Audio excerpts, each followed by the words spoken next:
നമ്മുടെ ഉത്സവങ്ങളൊക്കെ തകർക്കുക എന്നുള്ളത് ആരുടെയോ ഗൂഢലക്ഷ്യമാണെന്ന് കുറേ കാലമായി ഇങ്ങനെ പറഞ്ഞു കേൾക്കുന്നുണ്ട്. അതിൻ്റെ ഭാഗമായിട്ട് ആന എഴുന്നള്ളിക്കാൻ പാടില്ല, കരിമരുന്ന് പാടില്ല എന്നൊക്കെ പറഞ്ഞ് ഓരോ നിബന്ധനകളും വരുന്നു. ഇപ്പോൾ തിരുവിതാംകൂർ ദേവസ്വം ബോർഡാണെങ്കിൽ ഇനി ആനയൊന്നും വേണ്ട, പകരം രഥം എഴുന്നള്ളിക്കാം എന്നുള്ള തീരുമാനത്തിലേക്ക് വരുന്നു. ഇനി ഇലക്ട്രോണിക് ആനയാക്കാമെന്ന് പറയുന്നു. ഇതിനൊക്കെ കാരണമായത് ഹൈക്കോടതിയുടെ ചില നടപടികളാണ്. ഇപ്പോൾ ഹൈക്കോടതിയുടെ നടപടികൾ ഇപ്പോൾ സുപ്രീം കോടതി പറഞ്ഞു ഈ കേരളത്തിലെ ഉത്സവങ്ങളുടെ ഭാഗമാണ് ആന, അത് സംസ്കാരത്തിൻ്റെ ഭാഗമാണ്, ആ സാംസ്കാരിക പാരമ്പര്യത്തിൽ എങ്ങനെ ഇടപെടാൻ കഴിയും എന്ന് പറഞ്ഞിട്ടാണ് ഹൈക്കോടതിയുടെ നടപടികൾ ഒഴിവാക്കിയത്.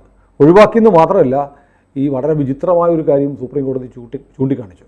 ഈ ഒരു വളർത്തുനായ കൊല്ലപ്പെട്ട കേസ്, വളർത്തുനായെ കൊന്നു, ആ കേസാണ് കോടതിയിൽ വന്നത്. പക്ഷേ കേസ് ഒടുവിൽ വന്നത് പട്ടിയുടെ കാര്യം വിട്ടിട്ട് ആനയുടെ കാര്യത്തിൽ വിലക്കുകൾ കൊണ്ടുവരുന്ന തരത്തിലേക്ക് ഹൈക്കോടതിയിലെ ജഡ്ജിമാർ അല്ലെങ്കിൽ ഡിവിഷൻ ബെഞ്ച് മാറി എന്നുള്ള ഒരു നിരീക്ഷണവും സുപ്രീം കോടതി പറഞ്ഞിട്ടുണ്ട്. അപ്പോൾ ആന വിലക്ക് എന്ന് പറയുന്നത് ഏതെങ്കിലും അജണ്ടയുടെ ഭാഗമാണോ? ആണെന്ന് സംശയിക്കത്തക്ക ന്യായങ്ങളുണ്ട്. ഈ പേറ്റ എന്ന സംഘടന അവർ മൃഗസംരക്ഷകരാണ്. പക്ഷേ അവർ ടാർഗറ്റ് ചെയ്യുന്നത് ഹിന്ദു ഉത്സവങ്ങളെയാണ്. ആദ്യം അവർ ടാർഗറ്റ് ചെയ്തത് ജല്ലിക്കെട്ടിനെയാണ്. ജല്ലിക്കെട്ടിൻ്റെ പ്രശ്നം അവർ സുപ്രീം കോടതി വരെ കൊണ്ടുപോയി. അവർ ഫൈറ്റ് ചെയ്തു. സുപ്രീം കോടതി ജല്ലിക്കെട്ട് റദ്ദാക്കി. അത് 2014 എന്നാണ് എൻ്റെ ഓർമ്മ. തമിഴ്നാട് ഞെട്ടിപ്പോയെങ്കിലും വലിയ ബഹളമൊന്നും ഉണ്ടായില്ല. സുപ്രീം കോടതി ഓർഡർ നിലനിൽക്കുമ്പോൾ പോലും കളക്ടർമാർ ഒരു മിനിമം തോതിൽ ജല്ലിക്കെട്ടങ്ങ് നടക്കട്ടെ എന്ന് വിചാരിച്ചു. കോടതിയെ അറിയിക്കാനും ബഹളത്തിനൊന്നും പോകണ്ട. ഈ ജഡ്ജ്മെൻ്റ് എഴുതിയത് മലയാളിയാണ്, ജസ്റ്റിസ് KS രാധാകൃഷ്ണൻ, സുപ്രീം കോടതിയിൽ. ഇപ്പോൾ റിട്ടയറായി. ജസ്റ്റിസ് KS രാധാകൃഷ്ണൻ ഈ ജഡ്ജ്മെൻ്റ് എഴുതി കഴിഞ്ഞപ്പോൾ പേട്ട England international man of the year, അങ്ങനെ എന്തായിരുന്നു ആ അവാർഡിൻ്റെ പേര്, ആ അവാർഡ് ജസ്റ്റിസ് KS രാധാകൃഷ്ണന് പ്രഖ്യാപിക്കുന്നു. സിറ്റിംഗ് ജഡ്ജാണ്. പ്രഖ്യാപിക്കാനുള്ള കാരണം അവർ പറയുന്നത് ജല്ലിക്കെട്ട് ജഡ്ജ്മെൻറ്റാണ്, മൃഗസംരക്ഷണത്തിൻ്റെ ജഡ്ജ്മെൻറ്റ്. അവാർഡ് പ്രഖ്യാപിക്കുന്നത് ആരാ? ഹർജിക്കാരൻ. അവാർഡ് വാങ്ങുന്നത് ഹർജിക്കാരന് അനുകൂലമായ ജഡ്ജ്മെൻ്റ് എഴുതിയ ജഡ്ജി. KS രാധാകൃഷ്ണൻ സിറ്റിംഗ് ജഡ്ജായിരിക്കുമ്പോൾ ഇംഗ്ലണ്ടിൽ പോയിട്ട് പേറ്റയുടെ അവാർഡ് വാങ്ങി യോഗ്യനായിട്ട് തിരിച്ചു വന്ന് സുപ്രീം കോടതിയിൽ തുറന്നു. ആ KS രാധാകൃഷ്ണനാണ് കഴിഞ്ഞ ഒരു തവണ ഞാൻ പറഞ്ഞില്ലേ, ദീപക് മിശ്ര ഒരു ജഡ്ജ്മെൻ്റ് എഴുതി ഒരു മോട്ടോർ ആക്സിഡൻറ്റ് ക്ലെയിം ഉണ്ടല്ലോ, ആ ക്ലെയിം ഫൈറ്റ് ചെയ്ത് സുപ്രീം കോടതി വരെ പോയി. അത് പോയി കഴിഞ്ഞപ്പോൾ ദീപക് മിശ്ര അതിൻ്റെ തീർപ്പൊക്കെ കൽപ്പിച്ചിട്ട് പറഞ്ഞു, ഈ നാട്ടിലെ ആക്സിഡൻറ്റുകൾ കൂടി വരുന്നു, ഇതൊക്കെ വലിയ ശരിയൊന്നുമല്ല, അതുകൊണ്ട് ഒരു motor accident authority, road safety authority, അങ്ങനൊരു അതോറിറ്റി കേന്ദ്ര സർക്കാർ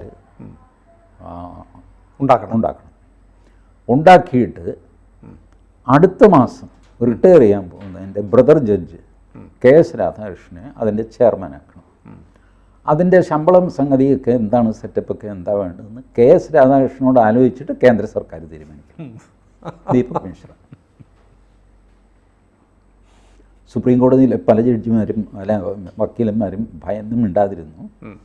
ബട്ട് ഒരാൾ ഇത് ട്വിറ്ററിൽ എഴുതി, ഞാൻ ഏത് ലോകത്തിലാണെന്ന് എനിക്ക് മനസ്സിലാവുന്നില്ല എന്ന് പറഞ്ഞിട്ട് അയാൾ ഈ ജഡ്ജ്മെൻറ്റിൻ്റെ കോസ്റ്റ് ടൈറ്റിലിട്ടു. ഞാൻ ഈ കോസ്റ്റ് ടൈറ്റിൽ കയറി നോക്കിയപ്പോഴാണ് ഈ സംഭവം മനസ്സിലാകുന്നത്. സോ പേറ്റ ഈസ് പ്ലേയിങ് ഗെയിംസ്, ഒരു സംശയമില്ല. പേറ്റയ്ക്ക് തല്ല് കിട്ടി കേട്ടോ. കാരണം പേറ്റ കംപ്ലീറ്റ് ഡിഫെൻസീവിലായി, ഭയങ്കരമായ ആക്രമണം പേറ്റയ്ക്കെതിരെ. എന്തുകൊണ്ട് നിങ്ങൾ ഈദിന് ഈ ആടിനെ അറക്കുമ്പോൾ, പശുവിനെ അറക്കുമ്പോൾ നിങ്ങൾക്കൊരു ദണ്ണവുമില്ലാത്തത് എന്തുകൊണ്ട്? അപ്പോൾ പേറ്റയിൽ തന്നെ ഒരു വിഭാഗം പറഞ്ഞു കാണും, ആ പേരിനെങ്കിലും അതിനെ ഒന്ന് എതിർക്കണം, അല്ലെങ്കിൽ മോശമാണ്.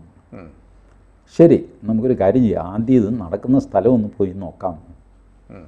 ഇവർ പശുവിനെ അറക്കുന്ന സ്ഥലത്ത് പോയി, നോയിഡയിലും കണ്ടാണ്, നല്ല തല്ല് കിട്ടി. പേറ്റയിലെ പെണ്ണുങ്ങളാണ് പോയത്. പെണ്ണുങ്ങളാണെന്നൊക്കെ മറ്റവർ നോക്കുക, അടി നല്ല ഭയങ്കര അടി. അതിൻ്റെ വീഡിയോ എപ്പോഴും യൂട്യൂബിൽ കിടപ്പുണ്ട്. അയ്യോ പൊത്തൊന്ന് പറഞ്ഞ് ഓടി പേട്ട പിന്നെ മിണ്ടിയിട്ടില്ല. പേട്ടയ്ക്ക് അമ്പലം കാണുമ്പോൾ ചൊറിച്ചിൽ വരും. ഇനി അടുത്തത് പേട്ട ചെയ്യാൻ പോകുന്നത് എന്താണെന്നറിയാമോ? ചെണ്ട, മദ്ദളം. ശബ്ദമലിനീകരണം അല്ലേ? ശബ്ദമലിനീകരണമല്ല, ഇതിന് ഉപയോഗിക്കുന്നത് മൃഗങ്ങളുടെ തോലാണ്. അത് മൃഗങ്ങൾക്ക് ഉപദ്രവകാരിയാണ്. 3133 മാനുണ്ടായിരുന്നത് ഇപ്പം 3332 ഉള്ളൂ. ഒരെണ്ണം ചത്തുപോയി. ആ ചത്തുപോയ മാനിൻ്റെ തോല്, കാട്ടിലെ മാനിൻ്റെ തോല് കൊണ്ടുണ്ടാക്കി മാരാരും. വാസ്തവത്തിൽ അത് ഫാക്ച്വലി തെറ്റാണ് കേട്ടോ. മാനിൻ്റെ തോല് കൊണ്ടല്ല ചെണ്ട ഉണ്ടാക്കുന്നത്. മാരാരല്ല ചെണ്ട ഉണ്ടാക്കുന്നത് വേറെ. കൊട്ടാനല്ലേ അറിയാം. അല്ല, ഇപ്പം മാരാന്മാരല്ല, എല്ലാവരും ചെണ്ട കൊട്ടുന്നുണ്ട്. ശരി, എന്ത് വാങ്ങിക്കും, എല്ലാവരെയും കൊണ്ട് ചെണ്ട കൊട്ടിക്കുന്നുമുണ്ട്. അപ്പോൾ ആ പേട്ട ഹൈക്കോടതിയിൽ കളിക്കുന്നു എന്നുള്ളതാണ് ഹർജിക്കാരുടെ വാദം. ഇപ്പോൾ അണ്ടർ എ ഗിവൺ സിറ്റുവേഷൻ ഒരു ജഡ്ജ് ഇതുപോലത്തെ ഒരു അലിഗേഷൻ വന്നു കഴിഞ്ഞാൽ റിക്യൂസ് ചെയ്യും. ഓക്കെ, ശരി, ഞാൻ പണ്ട് പേറ്റയുടെ വക്കീലായിരുന്നു, നിങ്ങൾക്കൊരു വാദമുണ്ട്, അങ്ങനെയൊക്കെ വേണമെങ്കിൽ അത് തള്ളിക്കളയാം. ബട്ട് സാധാരണഗതിയിൽ നിങ്ങൾക്കൊരു സംശയമുള്ള സ്ഥിതിക്ക് ശരി, ഞാനില്ല, ഞാൻ റിക്യൂസ് ചെയ്യുന്നു, വേറെ ജഡ്ജി നോക്കട്ടെ എന്ന് പറയാം. എത്രയോ ജഡ്ജിമാരങ്ങനെ ചെയ്യാറുണ്ട്, റിക്യൂസ് ചെയ്യാറുണ്ട്.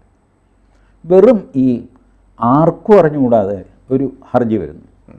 ഈ ഹർജിയിൽ ഈ ജഡ്ജി റിക്യൂസ് ചെയ്യും. പിന്നീട് കാര്യം അന്വേഷിക്കുമ്പോഴാണ് ജഡ്ജിയുടെ ഭാര്യ വകയിലൊരു കുടുംബക്കാരനാണ് ഇതിൽ ഹർജിക്കാരൻ. അയാളുടെ സിവിൽ കേസാണ്. ബട്ട് സ്റ്റിൽ നാളെ എന്തെങ്കിലും അതിനെ ചൊല്ലി അങ്ങേരുടെ ഇന്ന വഴിക്ക് എന്നൊക്കെ പറഞ്ഞിട്ട് അത് വേണ്ടാന്ന് വിചാരിച്ചിട്ട് വേറെ ജഡ്ജിമാരില്ലായിട്ടില്ല, അവർക്ക് നോക്കാമല്ലോ. ഇതാണ് സാധാരണ ജഡ്ജിമാർ കാണിക്കുന്ന ഒരു മര്യാദ. കേരള ഹൈക്കോടതി ഞാൻ നേരത്തെ തന്നെ നോക്കി, ഇതിലൊരു ഓവർ എൻതൂസിയാസം കാണാം, കാണിച്ചതുപോലെ തോന്നുന്നു അല്ലേ? ഈ വ്യക്തമാണത്. ഇപ്പോൾ ആനകൾ തമ്മിലുള്ള അകലം 3 മീറ്റർ എന്ന് തീരുമാനിച്ചു. Based on what? Based on which study? ഒരു സ്റ്റഡിയില്ലല്ലോ. ഒരകലം അങ്ങ് തീരുമാനിച്ചു 3 മീറ്റർ. അല്ല, ഒരു അകലം അങ്ങ് തീരുമാനിച്ചു, സർക്കാർ തീരുമാനിച്ചിട്ടില്ല.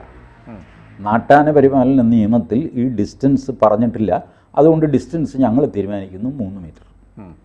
ഈ 3 മീറ്റർ കേട്ടാൽ തന്നെ നമുക്കറിയാം, ഒരു ആനയ്ക്ക് നിൽക്കാനൊരു 3 മീറ്റർ സ്ഥലം വേണം. അപ്പോൾ 2 ആന എന്ന് പറഞ്ഞാൽ 3, പിന്നെ ആനയുടെ 3 മീറ്റർ 6 മീറ്റർ, പിന്നെ അകലം 3 മീറ്റർ 9 മീറ്റർ, പിന്നെ അടുത്ത ആനയ്ക്ക് 3 മീറ്റർ 12 മീറ്റർ, പിന്നെ അടുത്ത 3 മീറ്റർ 15 മീറ്റർ. അതായത് ഏകദേശം 50 അടി. 50 അടി വീതിയുള്ള അമ്പലമുറ്റം കുറവായിരിക്കും. അപ്പോൾ 2 ആനയെ പോലും നിങ്ങൾക്ക് എഴുന്നള്ളിക്കാൻ പറ്റില്ല. ഇതാണ് കോടതി കയറ്റിയ പാര. ഞാൻ ഈ കോടതിയെ ഞാൻ സമ്മതിക്കുമായിരുന്നു. കോടതി ഒരു 75 വയസ്സുള്ള 4 പാപ്പാന്മാരെ കേരളത്തിൽ നിന്ന് സെലക്ട് ചെയ്യുക, അവരോട് സത്യവാങ്മൂലം തരാൻ പറയുക. ആനകൾ തമ്മിൽ ഐഡിയലി എന്തായിരിക്കണം ഡിസ്റ്റൻസ്? നിങ്ങളുടെ എക്സ്പീരിയൻസ്, നിങ്ങൾ 75 വയസ്സായില്ല, എത്ര കാലം എത്ര ആനയെ മേച്ചു, എത്രയോ ആന തുമ്പിക്കൈ കൊണ്ട് അടിക്കാൻ വന്നപ്പോൾ നിങ്ങൾ ഒഴിഞ്ഞു കളഞ്ഞു. എല്ലാ അടിയും തടയും പഠിച്ച പാപ്പന്മാർ എത്രയോ പേരുണ്ട് കേരളത്തിൽ.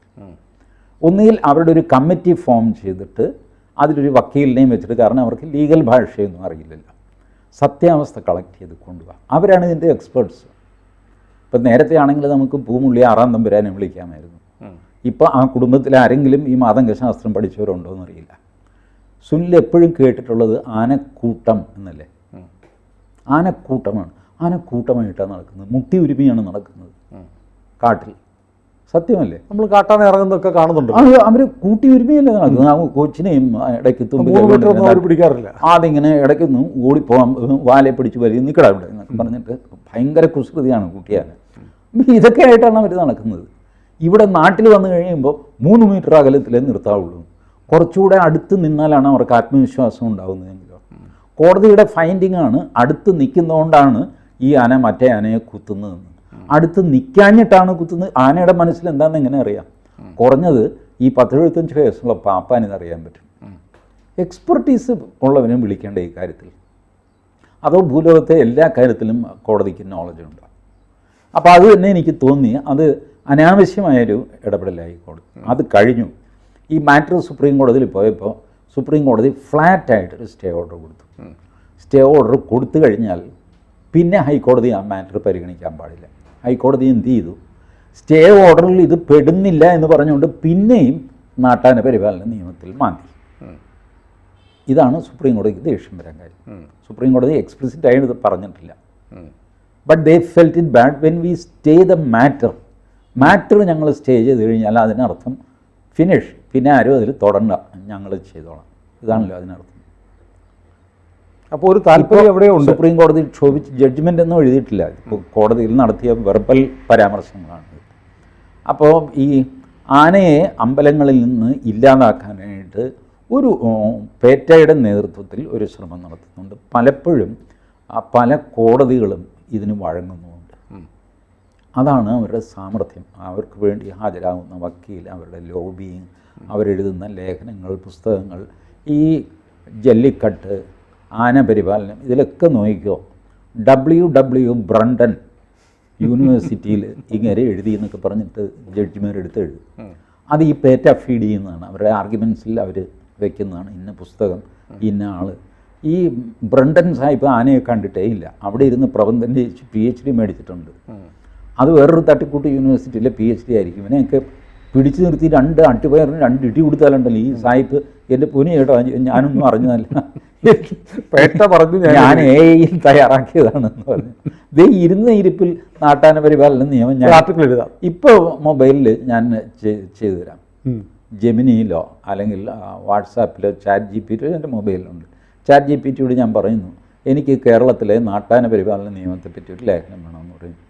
ഞാൻ പറഞ്ഞു തീരുന്നതിന് മുമ്പേ ടൈപ്പ് ചെയ്ത് തള്ളും. എത്ര പാരഗ്രാഫാണെന്ന് ഈ ഇത്ര ഫാസ്റ്റായിട്ട് എഴുതുന്നത് എങ്ങനെയാണ്? ഇതിൽ വരണ്ടേ അക്ഷരങ്ങൾ തിരിഞ്ഞു വരണ്ടേ? അത്ര ഫാസ്റ്റായിട്ട് you will get a judgment. ഞാൻ സുപ്രീം കോടതി ജഡ്ജ്മെൻറ്റ് വേണമെങ്കിൽ എഴുതി തരാം. ഇത് ChatGPTയോട് പറഞ്ഞാൽ മതി. ഈ മൊത്തം പ്രശ്നം അന്വേഷിച്ചിട്ട് what could be the supreme കോടതി ജഡ്ജ്മെൻറ്റ്. അപ്പോൾ അവർ പറയും വാട്ട് കുഡ് ബി എന്നല്ല, വാട്ട് മേ ബി എന്ന് ഞാൻ പറയാമെന്ന് പറഞ്ഞിട്ട് ഒരൊറ്റ എഴുത്തങ്ങ് എഴുതും. This is the thing. And with all these tools and technology they are misleading the judges and obtaining judgment in their favor. അത് കഴിഞ്ഞിട്ട് ഇത് ഇംപ്ലിമെൻറ്റ് ചെയ്യാനായിട്ട് അവർ ഭക്തജനങ്ങളുടെ ആൾക്കാരുമായിട്ട് ലോബിങ് നടത്തും. ദേവസ്വം ബോർഡ് അധികാരികൾക്ക് കൈക്കൂലി കൊടുക്കും, സെമിനാറിന് വിളിച്ചുകൊണ്ട് പോകും, ഇംഗ്ലണ്ടിൽ യാത്ര തരാമെന്ന് പറയും, എന്തും ചെയ്യും. They are out to destroy your culture. Petta ഒരു ദിവസം ഈ പേറ്റ ഈ ഗ്രീൻ പീസ് പോലെയൊക്കെ നരേന്ദ്രമോദി പൂട്ടിക്കെട്ടും ഈ പേറ്റയുടെ പ്രവർത്തനം ഇന്ത്യയിൽ. അതല്ലാതെ ഇത് നിൽക്കില്ല. ഇപ്പോൾ പേറ്റയെ നോക്കും, നിരന്തരമായിട്ട് ആന മനുഷ്യനെ ആക്രമിക്കുന്നു, പുലി കടുവ ഇറങ്ങി വരുന്നു, കാട്ടുപന്നി ഇറങ്ങി വരുന്നു, കാട്ടുപോത്ത് ഇറങ്ങി വരുന്നു. പേറ്റയ്ക്ക് എന്ത് പറയാനുണ്ട്? ഒന്നും പറയാനില്ല. Petta is not there in the picture. പേറ്റയ്ക്ക് ഉത്സവം വരുമ്പോൾ മാത്രമാണ് ഈ അസ്കിത തുടങ്ങുന്നത്. അല്ലെ, ഇവരുടെ ഇതെന്താണെന്ന് വെച്ചാൽ അവർ പറയുന്നത് ഞങ്ങൾക്ക് അലഞ്ഞു തിരിയുന്ന പട്ടിയെ സംരക്ഷിക്കണം എന്നേ ഉള്ളൂ. ഞാൻ പറഞ്ഞു ആ പട്ടി പേറ്റയുടെ ഒരാളുമായിട്ട് ഞാൻ കോയമ്പത്തൂരിൽ വെച്ച് കണ്ടിരുന്നു. ഒരു അമ്മച്ചിമാരാണ് നിറയെ പേറ്റയിൽ നിന്ന് എനിക്ക് തോന്നുന്നുണ്ട്. മുടിയൊക്കെ വെട്ടി വട്ടപ്പൊട്ടുമൊക്കെ തൊട്ട് വട്ടപ്പൊട്ടുകൊണ്ട് ഈ ഒരു 65 വയസ്സ് കഴിഞ്ഞ് കാണുന്നവർക്ക് ബാധ്യതകളൊന്നുമില്ല. ഭർത്താവ് മിക്കവാറും മരിച്ചിട്ടുണ്ട്, പിള്ളേരൊക്കെ വെരി ഹൈ സ്റ്റാൻഫോർഡ് യൂണിവേഴ്സിറ്റിയിൽ അവിടെ ഇവിടെയൊക്കെയാണ്. ഈ അമ്മച്ചിക്ക് സുഖം. അപ്പോൾ അവർ തെരുവിലലയുന്ന പട്ടിയെ സംരക്ഷിക്കും. ഞാൻ പറഞ്ഞു ഈ പട്ടി കടി കൊണ്ട ആളിനെയോ അയാളെ ഞാൻ നോക്കില്ല. അങ്ങനെ പട്ടി കടിച്ച് കീറിയിരിക്കാൻ ആ പാവം വഴിയിൽ കിടക്കുന്നു. ഇവർ ഈ കടിച്ച പട്ടിയെ ഇവരെടുത്തുകൊണ്ട് പോകുന്നു കാറി കയറ്റിയിട്ട്. ഞാൻ പറഞ്ഞു അമ്മച്ചി അവനെ കൂടെ ഒരു ആശുപത്രിയിലാക്കുക. അത് വേറെ ആരെങ്കിലും ചെയ്തോളണം. എൻ്റെ ജോലി എന്ന് പറഞ്ഞാൽ പട്ടിയെ സംരക്ഷിക്കും. ഇങ്ങനെ മനുഷ്യരുണ്ട്. അപ്പോൾ അല്ല, പേറ്റയുടെ ഇതങ്ങനെയാണ്. അവർ മൃഗങ്ങളെ സംരക്ഷിക്കുക. മനുഷ്യന് എന്ത് വരുന്നതെന്ന് അവർക്ക് നോക്കണ്ട. ഈ മനുഷ്യനെയും മൃഗങ്ങളെയും ഒക്കെ ചേർത്തുള്ള ഒരു ഇക്കോസിസ്റ്റമാണ് ഭാരതീയൻ്റെ ഒരു സമ്പ്രദായം എന്നുള്ളത് അവർക്ക് ബാധകമല്ല. അവർ ഈ യൂറോപ്യൻ അമേരിക്കൻ സമ്പ്രദായമാണ്.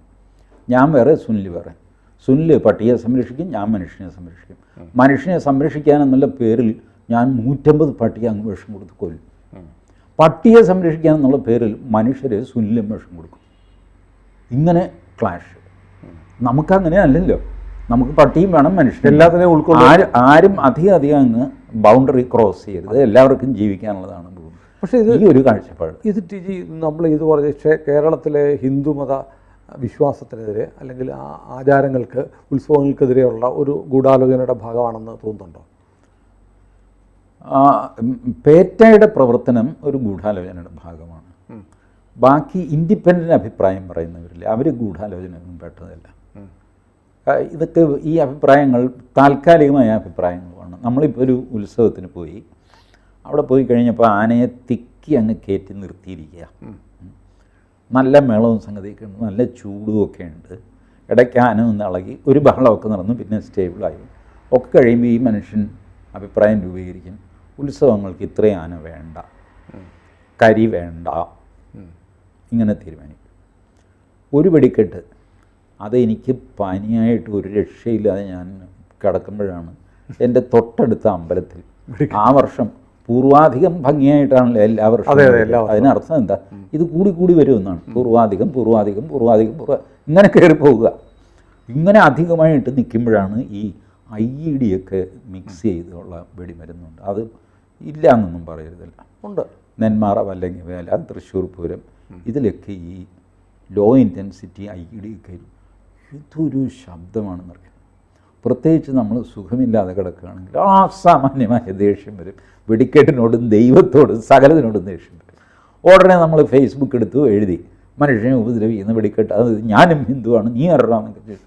അതിന് താഴെ കുറച്ച് പേര് വന്ന് ഇയാൾ ചീത്ത പറഞ്ഞ്, ഇയാൾ ഓൾറെഡി പനിയായിട്ടിരിക്കുക, അതിൻ്റെ കൂടെ ഇയാളും ചീത്ത പറഞ്ഞ് ആകെ വഷളായി നാശം. ഇതാണ് സംഭവിക്കുന്നത്. താൽക്കാലികമായ അഭിപ്രായങ്ങളാണ്, പെർമനൻ്റ് ഒരു അഭിപ്രായം ആരും രൂപീകരിച്ചെടുത്തിട്ടില്ല. ബട്ട് ഹിന്ദു സമാജത്തിൻ്റെ ഒരു സ്വഭാവം അനുസരിച്ച് എന്തും എക്സ്ട്രീമായി കഴിഞ്ഞാൽ അത് സ്വയം നിയന്ത്രിക്കും. നാട്ടുകാർ തന്നെ ഇടപെട്ടിട്ട് പറയും, ഇത്തവണത്തെ വെടിക്കെട്ട് ഇച്ചിരി കടുപ്പമായി പോയി കേട്ടോ, അത്രയും വേണ്ട, നമുക്ക് അത്രയും വേണ്ട, അത് നിയന്ത്രിക്കണം. ആ മറ്റേ പ്രകാരം ചേട്ടൻ പുള്ളി പേടിച്ച് പുള്ളി പനിച്ച് കിടക്കുകയാണെന്നൊക്കെ പറഞ്ഞു അതിനൊരു നിയന്ത്രണം വരും. വെടിക്കെട്ടുകാരനെ വിളിക്കും, നീ എന്താണോ പൊട്ടിച്ചത്, അല്ല ഒരു ഗുമ്മിരിക്കട്ടെ എന്ന്, നീ മറ്റേ സാധനം ചേർത്ത് പോലീസ് പിടിക്കുന്നിന്നെ. സത്യത്തിൽ പോലീസ് പിടിക്കേണ്ട, എക്സ്പ്ലോസീവ് ഇൻസ്പെക്ടർ പിടിക്കേണ്ടതാണ്. അപ്പോൾ പക്ഷെ നമ്മളത് കേസാക്കാതെ ഒതുക്കും. ഇതിങ്ങനെ നമ്മൾ തന്നെ അതിനൊരു സ്വയം നിയന്ത്രണ സംഗതിയൊക്കെ കൊണ്ടുവരും. അങ്ങനെ ഒരു ബാലൻസിലാണ് ഇത് പോകുന്നത്. പല കാര്യങ്ങളും ഇപ്പോൾ റോഡിൽ മുഴുവൻ ഫ്ലക്സ് വയ്ക്കും. ആരുടെ? ആനയുടെ ഫ്ലക്സ്. 13 ആന എഴുന്നള്ളിക്കുന്നു. ഈ 13 ആനയുടെ ഫ്ലക്സ് റോഡിൽ ഇങ്ങനെ വെച്ച് മനുഷ്യന് വണ്ടി ഓടിക്കാൻ പറ്റില്ല. ഇപ്പുറത്ത് കൊട്ടാരക്കര ഗണപതി, അപ്പുറത്ത് രാജശേഖരൻ, ഇവിടെ കർണൻ, അവിടെ ഭീമസേൻ, ഇങ്ങനെയായിട്ട് ഇതിൻ്റെ നടുക്കൂടെ വേണം മനുഷ്യൻ വണ്ടി ഓടുക. അതേലെങ്ങാനും മുട്ടി അത് ഇടിഞ്ഞ് താഴെ വീണ് കഴിഞ്ഞാൽ കമ്മിറ്റിക്കാരെല്ലാം കൂടെ നിങ്ങളുടെ തലയിൽ വരും. അപ്പോൾ അവസാനം ആൾക്കാരൊക്കെ പറഞ്ഞു, ഹേയ് ഇത് ഇങ്ങനെയൊക്കെ വയ്ക്കുക, അപ്പോൾ ആനയെ എഴുന്നള്ളിക്കുന്നുണ്ട്, പിന്നെ ആനയുടെ ഫ്ലക്സ് എഴുന്നള്ളിക്കേണ്ട കാര്യം എന്താ? ഇങ്ങനെയൊക്കെ ചെയ്തത് ഒരു ബാലൻസിലൊക്കെ പൊക്കോളും. നമുക്കൊരു 5-6 മാസം ഉത്സവകാലമാണ് കേരളത്തിൽ, മറ്റെങ്ങുമില്ലാത്തതാണ്. ഈ 8 ദിവസത്തെ ഉത്സവം, 10 ദിവസത്തെ ചെറുപ്പ്, 12 ദിവസത്തെ പൂരം എന്നൊക്കെ പറഞ്ഞ് കേരളം വിട്ടുകഴിഞ്ഞാൽ എങ്ങും ഇല്ലെന്നേ. ഇത് കേരളം ഭാരതത്തിന് നൽകുന്ന സംഭാവനയാണ് ഈ പൂരം, വേല, ചെറുപ്പ്, ആറാട്ട്, ഈ പല രീതിയിൽ. ഇനി രഥത്തിനെന്താ നമ്മൾ മോശമാണ്? ഇപ്പോൾ ആന മാറ്റി രഥം, ആരെങ്കിലും രഥമാക്കുന്നെങ്കിൽ കുഴപ്പമൊന്നുമില്ല, അതുകൊണ്ട് രഥവുമാകാം. ഇപ്പം തന്ത്രസമുച്ചയത്തിലൊരു ശ്ലോകമൊക്കെ എടുത്തിട്ട് ആൾക്കാർ സ്വീകരിക്കുന്നുണ്ട്, ആനയാവാം രഥമാവാമെന്നുണ്ട്. ഇതൊന്നും ശ്ലോകത്തിനൊന്നും വഴങ്ങുന്ന സാധനമല്ല. ഉത്സവ ആഘോഷങ്ങൾ എന്നൊക്കെ പറയുന്നത് മനുഷ്യൻ്റെ സന്തോഷത്തിന് വേണ്ടി നമ്മൾ ഡിസൈൻ ചെയ്യുന്നതാണ്. അതിനും അതിന് ശ്ലോകം എവിടെ? അതിന് ശ്ലോകമൊന്നുമില്ല. ഞാനിപ്പോൾ തലക്കെട്ടും കെട്ടി തുള്ളാൻ പോവുകയാണ്. ചേർത്തല ആയില്യം പടയണി, അതിന് ശ്ലോകം കാണിച്ചതെന്ന് പറഞ്ഞാൽ ആരെങ്കിലും കേൾക്കും, പോയി പണി നോക്കണം. ഒരു തോർത്തെടുത്തങ്ങ് അർമാദിക്കുകയാണ്. അതിന് ശ്ലോകമൊന്നും കിട്ടുമൊന്നുമില്ല. അത് എത്ര അർമാദിക്കണം എന്നുള്ളത് ഓരോ പറ്റുന്നതല്ല. അതെ, ഇത് അതേസമയം അതിനൊരു നിയന്ത്രണമുണ്ട്. പൂരാതിർത്തി എന്നൊക്കെ പറഞ്ഞിട്ട് അതിർത്തിയുണ്ട്, അവിടെ എത്തുള്ളൂ എന്നൊക്കെ പറഞ്ഞ് ഒരു സെൽഫ് റെഗുലേഷൻ ഹിന്ദു സൊസൈറ്റിക്കുണ്ട്. ഇതെല്ലാവരും കൂടെ ഈ ഹിന്ദു സൊസൈറ്റിയുടെ നെഞ്ചത്ത് കയറുന്നത് എനിക്ക് മനസ്സിലാവുന്നില്ല. അതെ അതെ, ഇപ്പോൾ കോടതിയും കൂടെ ആനയായാലും വെടിക്കെട്ടായാലും എന്താണെങ്കിലും ഹിന്ദു സമാജത്തിൻ്റെ നെഞ്ചത്ത് കയറുക. വെടിക്കെട്ടിൽ ഇപ്പോൾ പുറ്റിങ്ങൽ വെടിക്കെട്ട് കഴിഞ്ഞപ്പോൾ എല്ലാവരുടെയും അഭിപ്രായം എന്തായിരുന്നു? കരിയും വേണ്ട, കരിമരുന്നും വേണ്ട. അതിൻ്റെ ഓർമ്മ ഇങ്ങനെ കുറഞ്ഞു വന്നപ്പോൾ കുറേശ്ശെയായിട്ട് വീണ്ടും പുറ്റിങ്ങലിന് മുമ്പ് 80കളിൽ മാടനട, അതും കൊല്ലത്തായിരുന്നു, അവിടെ ഭീകരമായ അപകടം നടന്നു. അന്നും 6 പേരോ 7 പേരോ മരിച്ചു. ഉടനെ എല്ലാവരും കൂടി എനിക്ക് ഓർമ്മയുണ്ട് 82 or 83 ആയിരുന്നു. എല്ലാവരും പറഞ്ഞു വേണ്ട, ഇനി കേരളത്തിൽ വെടിക്കെട്ട് വേണ്ട. ഓ തീർന്നു എന്ന് വിചാരിച്ചു. എവിടെ അടുത്ത ഉത്സവം വന്നു കഴിഞ്ഞപ്പോൾ വീണ്ടും അതേ സ്ഥലത്ത് തന്നെ വെടിക്കെട്ട് നടക്കും. കാരണം ഈ മനുഷ്യൻ്റെ ഒരു ഉത്സവം എന്ന് പറയുമ്പോൾ ഒരു ആഘോഷമല്ല. ആ ആഘോഷത്തിൽ നമുക്ക് പെട്ടെന്ന് അങ്ങനെ ഇല്ലാതാക്കാൻ പറ്റില്ല, ഇല്ലാതാക്കാനും പാടില്ല. ഇതൊക്കെയല്ലേ ജീവിതത്തിലൊരു സന്തോഷമുള്ളൂ. അല്ലെങ്കിൽ നാളെ ചത്തുപോകുന്ന മനുഷ്യന് എന്ത് കാര്യമുള്ളത്? ഈ യന്ത്രം പോലെ ജീവിക്കണം. രാവിലെ ഹൈക്കോടതി വിധിയെടുത്ത് നോക്കണം ഇന്നെന്തൊക്കെയാണ് ചെയ്യേണ്ടത്. ഇതെന്തുകൊണ്ടാണ് രാവിലെ എണീറ്റാൽ ആദ്യം നോക്കേണ്ടതാണ്. ഒരു ഉത്സവത്തിന് ഇനി ഹൈക്കോടതി ഒരു മാനുവൽ ഉണ്ടാക്കും, ഉത്സവ മാനുവൽ. ആ മാനുവൽ നോക്കിയിട്ട് വേണം ഉത്സവങ്ങൾ നടത്താൻ. കതിന 13 എണ്ണം. കൃത്യം 13 ആണോ 14 ആണോ, ഞാൻ കുറേ എണ്ണം അവിടെ വെച്ചിട്ടുണ്ട്. അതൊന്നും പറ്റില്ല, എണ്ണ അത് കമ്മീഷൻ വെക്കാം വേണമെങ്കിൽ.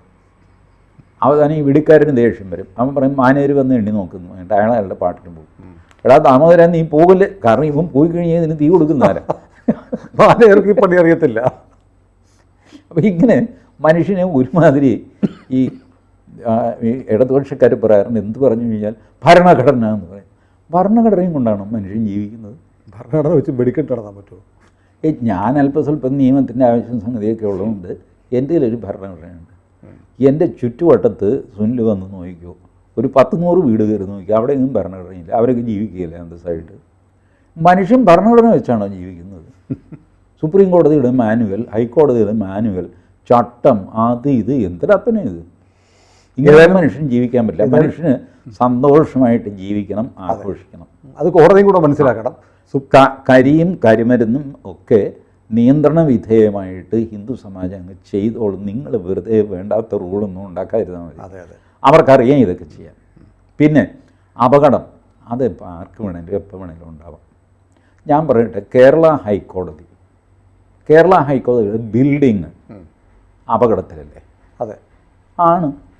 അല്ല, അത് പണിത് തന്നെ എല്ലാ നിയമവും ലംഘിച്ചാണ്. പാർക്കിംഗ് ഇല്ലാതെ പണിത്. അപ്പോഴും അത് അപകടത്തിലാണ്. അതെന്ത് രഹസ്യമായിട്ട് റിപ്പയർ ചെയ്യുകയോ താങ്ങ് കൊടുക്കുകയോ അങ്ങനെ അതുകൊണ്ടാണല്ലോ ഇപ്പോൾ മാറ്റി സ്ഥാപിക്കാൻ ആലോചിക്കുന്നത്. എടപ്പള്ളിയിലേക്ക് അങ്ങനെ പോകാൻ ആലോചിക്കുന്നു. അപ്പോൾ ഈ ഹൈക്കോടതി ജഡ്ജിമാരും വലിയ നിയമം അറിയുന്ന പണ്ഡിതന്മാരും ഭരണഘടന മാത്രം തലയ്ക്ക് വെച്ച് കിടന്ന് ഉറങ്ങുന്നവരായ ആൾക്കാരാണ് ഈ ബിൽഡിങ് കിട്ടിയിട്ട് അത് തലയിൽ വീഴുമെന്ന് ആശങ്കപ്പെട്ട് നടക്കുന്നത്. അതെ അതെ. എന്നിട്ട് നാട്ടുകാരെ നിയമം പഠിപ്പിക്കുന്നത്. ഏതായാലും സുപ്രീം കോടതി കേരളത്തിലെ ഉത്സവങ്ങളെ രക്ഷിച്ചു എന്ന് പറയാറായിട്ടില്ല. വെർബൽ കമൻ്റാണ് ഇതൊക്കെ. അവസാനം തൽക്കാലത്തെങ്കിലും അവസാനം ജഡ്ജ്മെൻറ്റ് വരുമ്പോഴുള്ളൂ. പേട്ടയ്ക്ക് അവിടെയും മറ്റേ നമ്മുടെ നാരായണൻ പറയുന്നില്ലേ, എനിക്കങ്ങ് ഡൽഹിയിലും ഉണ്ടറാ പിടിയും. പേട്ടയുടെ പിടി കുറവൊന്നുമല്ല. അതാണ് ഞാൻ ജസ്റ്റിസ് രാധാകൃഷ്ണൻ കാര്യം പറഞ്ഞത്, KS രാധാകൃഷ്ണൻ. സുപ്രീം കോടതിയിൽ നിന്ന് അവർ വാങ്ങിച്ച ജഡ്ജ്മെൻ്റ്. അത് ജഡ്ജ്മെൻറ്റ് വാങ്ങിച്ച ജഡ്ജിക്ക് അവാർഡ് കൊടുത്ത ചരിത്രമുണ്ട്. അതെ അതെ, എന്നാൽ ഉണ്ട്. അത് KS രാധാകൃഷ്ണൻ. KSRന്റെ പിതാവ് NSSന്റെ പ്രസിഡൻ്റായിരുന്നു, ശിവശങ്കര പണിക്കർ. അദ്ദേഹം ഇവിടെ അഡ്വക്കേറ്റ് ജനറൽ അഭിഭാഷകൻ. വളരെ വളരെ പ്രമുഖനായ വളരെ മാന്യനായ ഒരാളായിരുന്നു. കൂടുതൽ വാർത്തകളും വിശേഷങ്ങളും നിങ്ങളിലേക്ക് എത്താൻ ABC മലയാളം സബ്സ്ക്രൈബ് ചെയ്യുക, ബെൽബട്ടനും അമർത്തുക.